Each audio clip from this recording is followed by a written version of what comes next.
A couple of weeks ago, I did a sermon which I asked the question, what's your soul worth?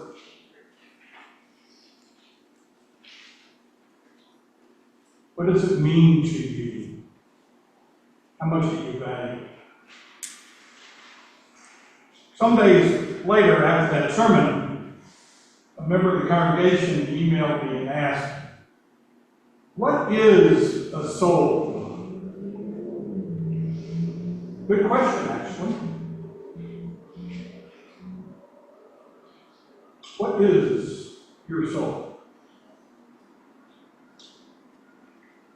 This has been an issue for a long time, only a few thousand years. And I've spent a fair amount of my life contemplating that question. I have come to believe that the greatest gift we humans have is that of consciousness. Without consciousness, at least in the framework of how we have it compared to other animals who have some element of that, it makes everything to us. Without it, we would be totally unaware. We would not understand any of the kinds of things that we understand and consider important. We would have no life story, and we would have no hope for the future. If, as many believe, consciousness is the product of our brain, the chemical interactions that take place, when the brain is no longer functioning, when we die, the brain dies, then we lose consciousness. All that we were will be unknown, and there will be no future. It is my belief, and it is the belief of the Christian church, and indeed most societies through history, that the soul is different from the brain. Indeed, it's unique from anything that constitutes our physical being. And that the brain is not the source of our consciousness. Our consciousness resides in this thing called the soul. That's in us, with us, a part of us, that makes us distinctive from each other, and yet joined by having it as a human reality. And that it, in some kind of way, survives past the loss of the physical support of what we call life. And it's distinct enough to where you will be recognized. It is who you are at the deepest level of who you are. And it produces, because of the consciousness that we have, a life story. Because think about it, we know who we are by what we have experienced. Without the knowledge of that experience, without the past, the present makes no future.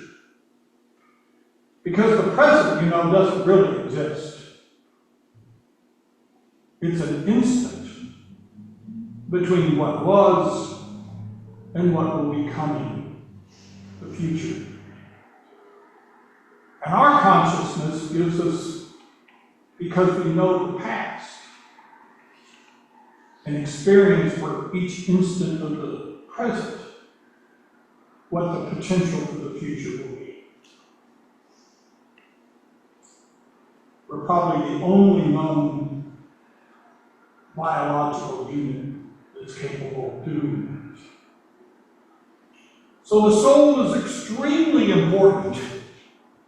It is the source of what we are and what we will always be. So how do you value it? What price do you put on it? What do you do to have a greater awareness of it? What would you give for it if you could give anything to make sure you had it?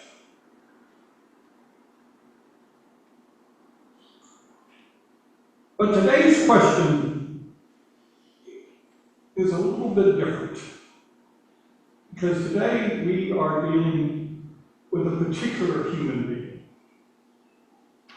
Jesus of Nazareth.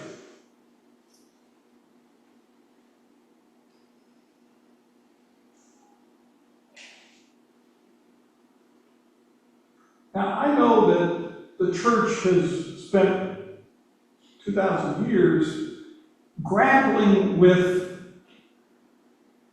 who this Jesus is. Human? God? Some combination? How does it work? What does it mean?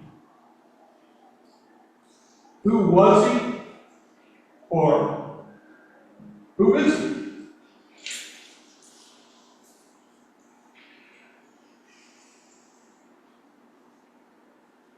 Well, there's a creed and a bunch of stuff that says things. The question is, where are you with this? Who's Jesus for you?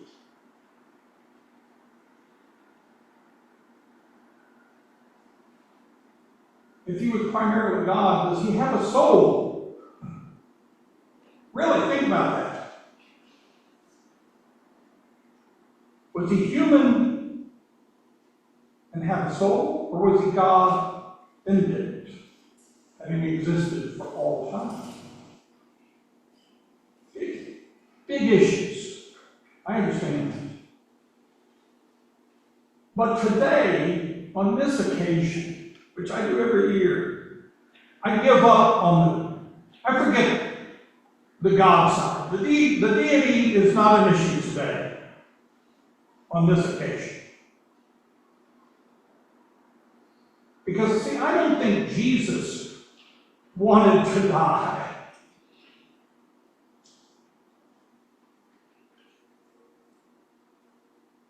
I don't think Jesus was happy about this affair.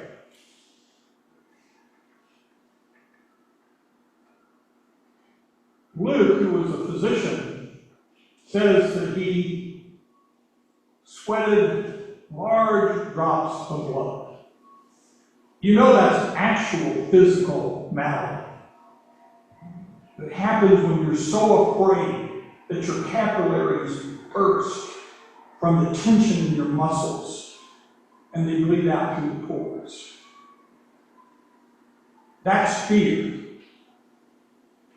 Jesus did not face the call of God for what he was to do without emotion.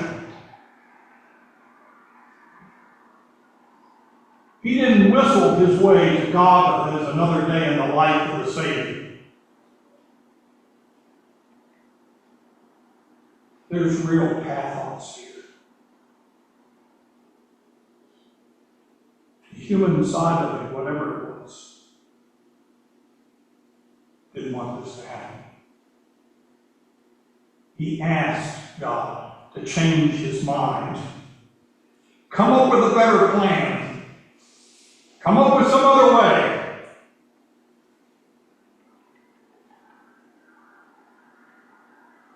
But also said, okay, if not, here I am.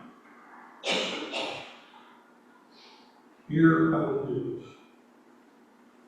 Now, what was Jesus afraid of? Do you really think Jesus was afraid of the pain and any of that? No, I don't. That wasn't the issue. That's short.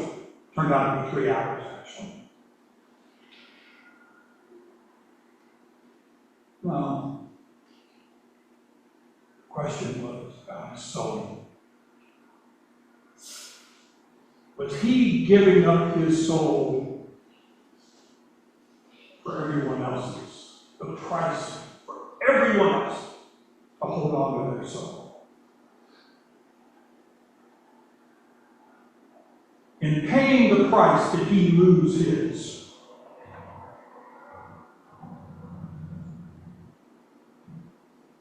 Would you be afraid of that? I would. That would not be a good thing to consider. And yet he did it.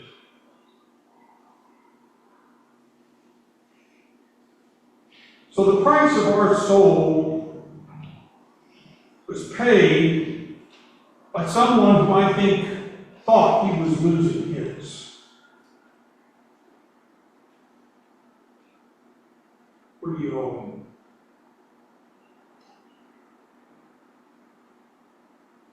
What is the price of your soul? Do you think you can pay it? Do you think you have the ability to win your soul against the demands of God's expectations? Really? Good luck. I have come to know that I can't have that ability.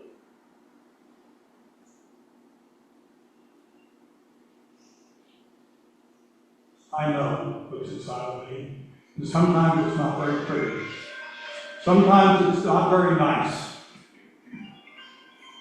You know how you can tell if you're worthy? Let me give you a little story. What if you go to heaven, Peter welcomes you at the pearly gates and says, "Come on in. We're going to have a little party." And they take you to this giant theater. Peter stands up with you in front of this giant screen, and he says, "Welcome to This Is Your Life." And on the screen, they're going to show your life from inside your head to an audience of everyone who knew you. How much confidence do you have that you can explain away what you were thinking and how you were feeling and how you regarded people and what you did?